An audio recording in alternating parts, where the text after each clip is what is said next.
Le jugement, la poutre et la paille. Matthieu, chapitre 7, versets 1 et 2. Ne jugez point, afin que vous ne soyez point jugés. Car on vous jugera du même jugement dont vous jugez, et on vous mesurera de la même mesure dont vous mesurez. Osterwald. Les mots comportant le sens de jugement, ici en grec, krinété, kritété, krimati, kritésété, vient du verbe krino. Séparer au sens de trier, séparer les guerriers par tribu, séparer l'épi et la barbe, distinguer les bons et les méchants, ce qui est vrai et ce qui ne l'est pas, choisir quelques-uns entre tous, préférés. Le verbe est écrit en grec krinété, qui peut correspondre aux conjugaisons suivantes. Deuxième personne du pluriel, impératif présent. Subjonctif aoriste, indicatif présent, indicatif imparfait. Le mot mesure ici, en grec, métro, métréité, vient de métron. Instrument pour mesurer, une mesure dans le sens de bâton pour arpenter, mesure pour les matières sèches et les liquides, quantité mesurée, mesure de vin, d'eau, etc. Figuratif, règle, loi. Ce qui a été traduit par « on vous mesurera » antimétrétésétaï, mesurer en échange, donner en compensation de, rembourser l'équivalent. Avec ces éléments en tête, le texte est beaucoup plus profond que ce que les traductions suggèrent. Dieu ne nous demande pas de ne pas juger. Dieu nous enseigne à juger. Une traduction en respectant l'ordre des mots, en choisissant l'indicatif présent et en paraphrasant les idées énoncées ci-dessus. Vous ne jugez pas pour que vous ne soyez pas jugés. Par le jugement dont vous jugez, vous serez jugés, et de la mesure dont vous mesurez, que vous dispensez aux autres ou que vous recevez des autres, vous serez mesurés en retour. C'est-à-dire qu'on vous rendra en compensation ce que vous dispensez. Il faut juger et accepter d'être jugé en retour. On ne juge pas pour ne pas être jugé, mais pour être jugé en retour. Les critiques que nous formulons aux autres nous seront rendues pour notre enrichissement personnel. Nous sommes tous des humains imparfaits, et nous qui voulons marcher en disciples de Christ, nous devons nous critiquer mutuellement et constructivement afin de grandir en Christ. Cela est confirmé dans la parabole de la paille et de la poutre qui suit. Dieu nous demande d'ôter la poutre qui est dans notre œil, premièrement, et en priorité, puis d'ôter la paille dans l'œil de notre frère. Hypocrita, traduit par hypocrite. Le sens originel n'a aucune connotation négative. Hypocrites, celui qui donne une réponse. Étymologiquement, vient de hypokrinomai, répondre, donner la réplique, composé de hypo, sous, krino, séparer, juger, trier, confère ci-dessus.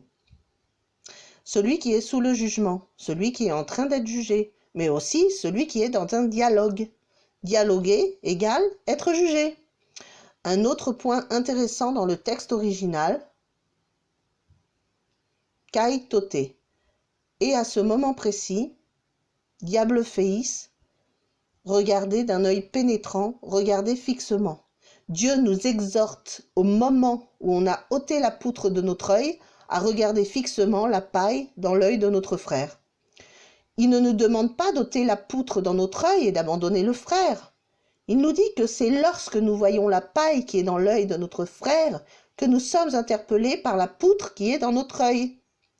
Au moment précis où nous voyons notre poutre, alors nous pouvons la confesser et nous pouvons l'enlever.